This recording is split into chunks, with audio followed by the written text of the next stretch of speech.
हर खबर पर होगी आपकी पकड़। डाउनलोड कीजिए एबीपी लाइव ऐप। स्वागत है आपका। क्या बांग्लादेश भारत से आगे निकल जाएगा? क्या बांग्लादेश में आर्थिक तरक्की भारत से तेजी से हो रही है? क्या भारत में आर्थिक विकास का जो पहिया है वो धीरे घूम रहा है? ये कुछ ऐसे सवाल हैं जिन्हें लेकर इस वक्त देश में जबरदस्त चर्चा हो रही है। नीति आयोग के पूर्व उपाध्यक्ष अरविंद पनगड़िया का कहना है कि पीएम नरेंद्र मोदी की अगुवाई में पिछले 6 सालों में देश में आर्थिक सुधार हुए हैं।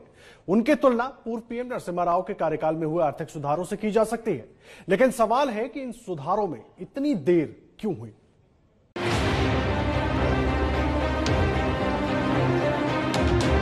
किसी भी देश की इच्छा क्या रहती है?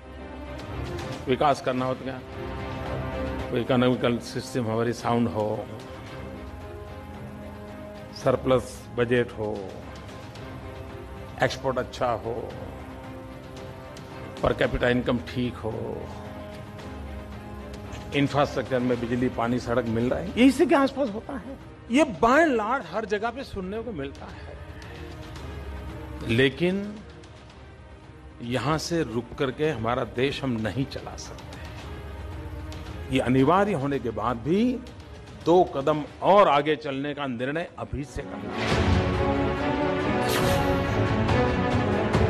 प्रधानमंत्री नरेंद्र मोदी ने ये बात 1 मार्च 2014 को कही थी, जब वो प्रधानमंत्री पद के उम्मीदवार थे। 2 कदम और आगे चलने का निर्णय अभी से करना है। उनकी बातों से साफ था कि प्रधानमंत्री बनने के बाद वो देश में बड़े सुधार लाना चाहते हैं। इस बात को अब 6.5 साल से ज्यादा हो गए हैं। सवाल है कि क्या पीएम मोदी ऐसा कर पाए हैं? इस बहस में पक्ष और विपक्ष दोनों तरफ लोग हैं। इनमें से एक हैं नीति आयोग के पूर्व उपाध्यक्ष और कोलंबिया यूनिवर्सिटी के प्रोफेसर अरविंद पनगड़िया।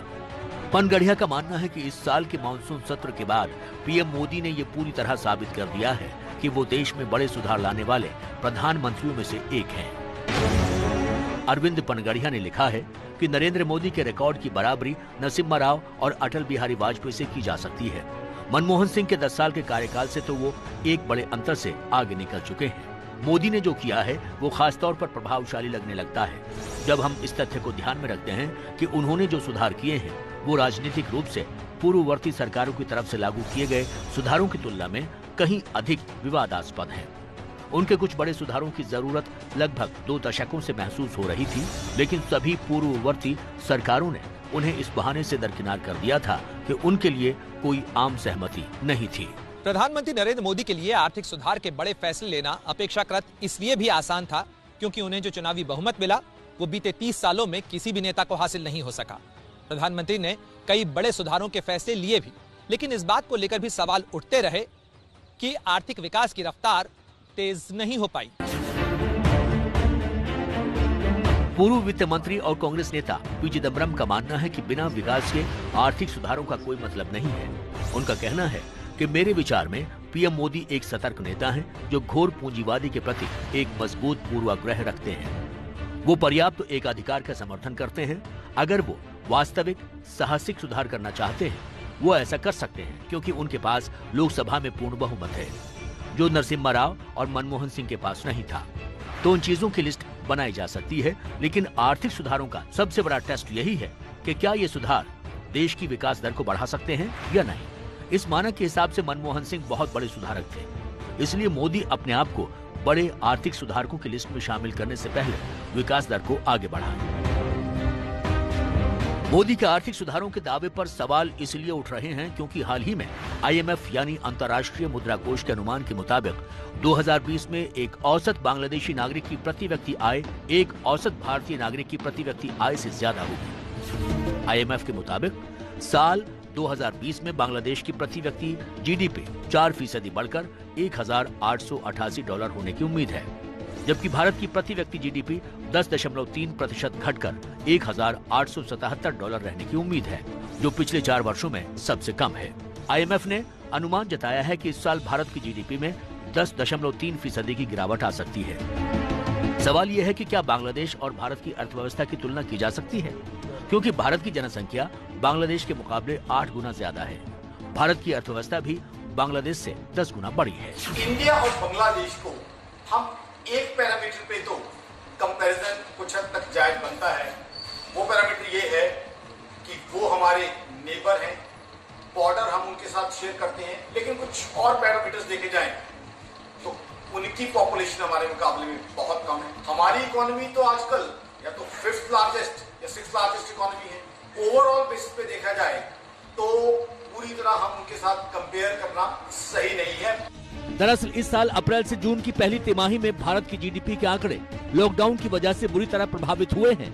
जीडीपी जिन खंभों पर टिकी थी वो सभी खंभे धराशायी हो गए। तो ये जीडीपी रूपी जहाज जो 4 इंजन पर चल रहा है, आपने जान लिया ये 4 इंजन कौन कौन से हैं, लेकिन ये 4E कैसे चलते हैं? वो चलते हैं 8 सेक्टर से। 4E = 8 sector. ये जीडीपी का पूरा कैलकुलेशन। पहला सेक्टर कृषि, दूसरा सेक्टर इसमें रियल एस्टेट गिना जाता है, तीसरा सेक्टर मैन्युफैक्चरिंग आ जाता है, चौथा पावर सेक्टर इसमें शामिल है, कोयला खनन ये सेक्टर भी गिना जाता है जीडीपी कैलकुलेट करने के लिए, ट्रेड कम्युनिकेशन इसमें शामिल है, फाइनेंस, इंश्योरेंस और साथ ही साथ होटल और सर्विसेज की भी गिनती की जाती है जब आप जीडीपी के इन 4 इंजन को चलाने के लिए इस जीडीपी रूपी जहाज को ऊपर आसमान में लेकर चलते हैं, उड़ान भरते हैं।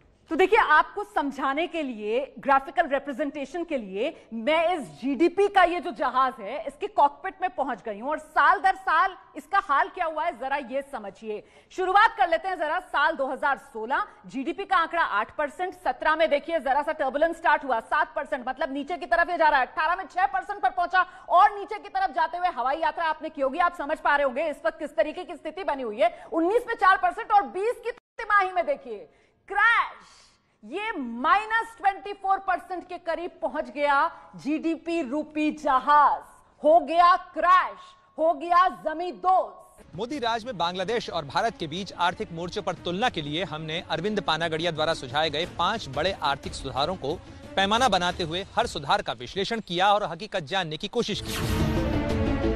पीएम मोदी को जिन सुधारों के लिए बड़े आर्थिक सुधारक के तौर पर माना जा रहा है उनमें से एक है insolvency and bankruptcy code. Arvind Panagariya जैसे अर्थशास्त्रियों का मानना है कि पहले कर्ज में डूबी कंपनियों से बकाया वसूली के मामले सुलझाने में 15 से 25 साल लग जाते थे, लेकिन 2016 में आए नए कानून से ये प्रक्रिया आसान हो गई है। इसका सबसे ताजा उदाहरण है जेट एयरवेज का रिवाइवल प्लान, जो इंसॉल्वेंसी एंड बैंक्रप्सी कोड की वजह से संभव हो पाया है। ब्रिटेन, कालरॉक कैपिटल और संयुक्त अरब अमीरात के कारोबारी मुरारी लाल जालान वाला कंसोर्टियम अब जेट एयरवेज का नया मालिक होगा। जेट एयरवेज को कर्ज देने वाली कमेटी ऑफ क्रेडिटर्स ने इसकी मंजूरी दे दी है। करीब 1 साल पहले जेट एयरवेज को चलाने के लिए फंड्स की गंभीर समस्या की वजह से बंद करना पड़ा था। आईबीसी कोड की सफलता की एक और बड़ी मिसाल है टाटा समूह के द्वारा भूषण स्टील का अधिग्रहण। 2018 में टाटा स्टील ने घाटे में चल रही भूषण स्टील को 32,500 करोड़ की बोली लगाकर खरीद लिया था। इस डील से स्टेट बैंक समेत कई बैंकों का पैसा डूबने से बच गया। 1 दिसंबर 2016 में जब आईबीसी एक्ट आ गया, जिसमें कि एक टाइम बाउंड रखा गया कि भाई 180 दिन के अंदर डेट ऑफ एप्लीकेशन दिन एडमिट हो जाए, 180 दिन के अंदर उसमें सारे के प्रोसेस रिजोल्यूशन की हो जाएगी। काफी सहूलियत होगी बैंकों, क्योंकि अब जैसे ही एक टाइम लिमिट आ गया कि आपके अकाउंट का रिजोल्यूशन होना 180 दिन में है, तो सभी बैंकों को भी इसमें सुविधा मिल गई। भारत पिछले कई दशकों में बांग्लादेश से जिस क्षेत्र में पिछड़ रहा है उसमें एक है मैन्युफैक्चरिंग सेक्टर। पाकिस्तान से अलग होने से बांग्लादेश को अपनी आर्थिक और राजनीतिक पहचान को अलग बनाने के लिए काफी मेहनत करनी पड़ी है। इसमें लेबर लॉज यानी श्रम कानून की बड़ी भूमिका है। इसके अलावा उन्होंने अर्थव्यवस्था में तेजी से महिलाओं को शामिल किया। बांग्लादेश के विकास का एक प्रमुख आधार कपड़ा उद्योग है। बांग्लादेश में कपड़ों की सिलाई का काम बड़े पैमाने पर होता है और इसमें बड़ी संख्या में महिलाएं शामिल हैं। दुनिया के कई बड़े ब्रांड्स के कपड़े बांग्लादेश में बनते हैं। बांग्लादेश में 2013 के बाद से ऑटोमेटेड मशीनों का इस्तेमाल हो रहा है। बांग्लादेश आज अंतर्राष्ट्रीय बाजार में कपड़ों का एक बड़ा एक्सपोर्टर है।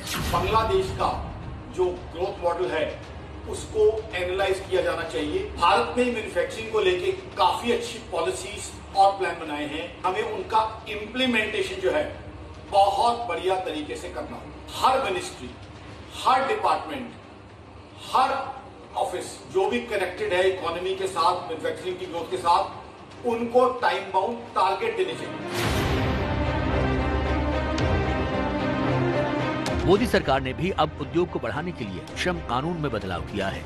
जो सुधार पिछले 30 सालों से नहीं हो पाए थे, उन्हें श्रम कानून में बदलाव कर लागू करने की कोशिश की जा रही है। नए कानून के मुताबिक अब 300 से कम मजदूरों से कम वाले फैक्ट्री मालिक अपनी जरूरत के हिसाब से मजदूरों की संख्या को कम या ज्यादा कर सकते हैं। इसके अलावा महिलाओं के नाइट शिफ्ट में काम करने और मजदूरों के काम करने के घंटों में भी लचीलापन रखा गया है। ये एक हिस्टोरिकल डिसीजन होगा, क्योंकि ये सब लोगों को साथ में लेके चलने वाला डिसीजन है। सिर्फ लेबर ही नहीं, कॉन्ट्रैक्टर ही नहीं, कंपनियां नहीं, तो इंडस्ट्री को भी उन्होंने उतना ही महत्व दिया है। इसके लिए ये 100% एक सबका साथ सबका विकास जिसको कहते हैं, वो एक रिफॉर्म में मैं समझता हूँ कि यस, ये बहुत हिस्टोरिकल रिफॉर्मिस्ट है। ये है मध्य प्रदेश के होशंगाबाद में खेती करने वाले किसान संतोष यादव। संतोष मंझले किसान की श्रेणी में आते हैं। संतोष का कहना है कि उनकी फसल की ज्यादातर कमाई बिचौलियों की जेब में चली जाती है, जिससे उनकी कमाई बहुत कम होती है।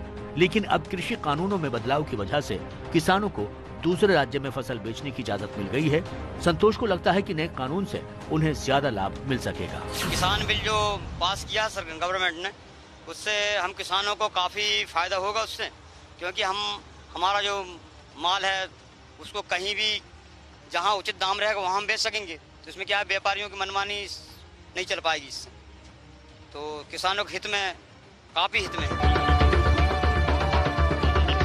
एसेंशियल कमोडिटीज एक्ट समेत कई कृषि बिलों में बदलाव को लेकर पंजाब से लेकर उत्तर भारत में कई किसानों में रोष भी है।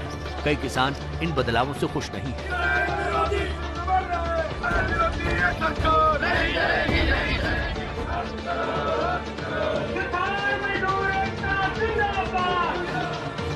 यह है पटना सिटी के मच्छरहट्टा इलाके में खिलौना का व्यवसाय करने वाले सज्जन कुमार जैन। देश में जीएसटी लागू होने के बाद से ये काफी खुश हैं। उन्होंने बताया कि जीएसटी लागू होने पर अफसरशाही से व्यापारियों को बड़ी राहत मिली है।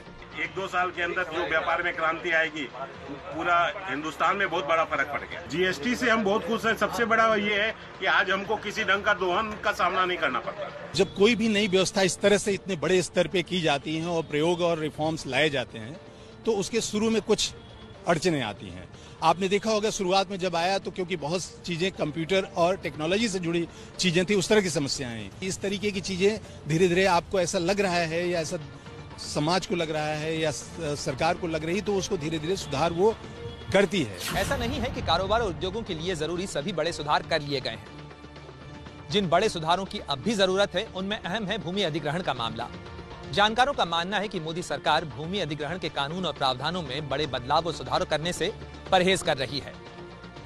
शुरुआत में भूमि अधिग्रहण कानूनों को लेकर बदलाव के कुछ प्रयास जरूर किए गए, लेकिन विरोध के चलते फिलहाल इस मामले को ठंडे बस्ते में ही रखा गया है। अभी मैं समझता हूं अभी रिफॉर्म्स में जो कमी है वो लैंड रिफॉर्म्स अभी और आने बाकी हैं, क्योंकि फैक्ट्री लगेगी कहां, जमीन पर। जब तक लैंड रिफॉर्म्स नहीं होंगे, क्योंकि आपको जब फैक्ट्री लगानी है और लैंड एक्वायर करने की बात आती है, आज आपको हाईवे बनाना हो जो कि देश की उन्नति प्रगति करता है। हाईवे से कितना लाभ होता है अर्थव्यवस्था की दृष्टि में, हम इसको बोलते हैं मल्टीप्लायर इफेक्ट। एक हाईवे बनने से उसका 8 गुना असर होता है। उसके लिए जमीन का अधिग्रहण करने में इतनी कठिनाई आती है। ये है राजकोट के रहने वाले परेश वासाणी। ये राजकोट के इंजीनियरिंग एसोसिएशन के अध्यक्ष हैं। इनका मानना है कि रेलवे जैसे सेक्टर में एफडीआई आने से भारतीय उद्योग को काफी फायदा होगा। मोदी सरकार ने हाल ही में डिफेंस, रेलवे और एयरलाइंस के सेक्टर में विदेशी निवेश को मंजूरी दी है। फॉरेन डायरेक्ट इन्वेस्टमेंट आने से इंडियन इंडस्ट्री को अच्छा बढ़ावा मिलेगा। यहाँ बहुत सारे पार्ट्स बन रहे हैं, auto parts, casting, forging. Defence और रेलवे जैसे सेक्टर में भी फॉरेन डायरेक्ट इन्वेस्टमेंट आने से नए यूनिट लगाए जाएंगे, जिससे कि हम अपनी आपूर्ति डिफेंस वगैरह की यहाँ इंडियन इंडस्ट्री में बन के ही पूरी हो सकती है। मोदी सरकार जिस तरह के आर्थिक सुधार को बढ़ावा दे रही है, उससे माना जा रहा है कि आने वाले समय में आर्थिक तरक्की का रास्ता खुल सकता है। जहां तक विकास में बांग्लादेश से पीछे जाने का डर है, तो जानकार कहते हैं कि ये सिर्फ कुछ समय की बात है। कोरोना की वजह से अर्थव्यवस्था को जो झटका लगा है, वो आने वाले समय में ठीक हो जाएगा। रूल है कि अगले साल में 2021 में IMF ने भी बताया है कि हमारा जो ग्रोथ है वापस फिर वो रिगेन होगा। 2030 US डॉलर 2030 के आसपास हम वापस अपना जो ग्रोथ है जो 8% से ज्यादा गेन करके हमारा जो पर कैपिटा GDP है 2030 डॉलर के आसपास रहेगा, जबकि बांग्लादेश का उस समय पे 1990 के आसपास रहेगा। तो वापस हम 2021 में रीगेन कर रहे हैं।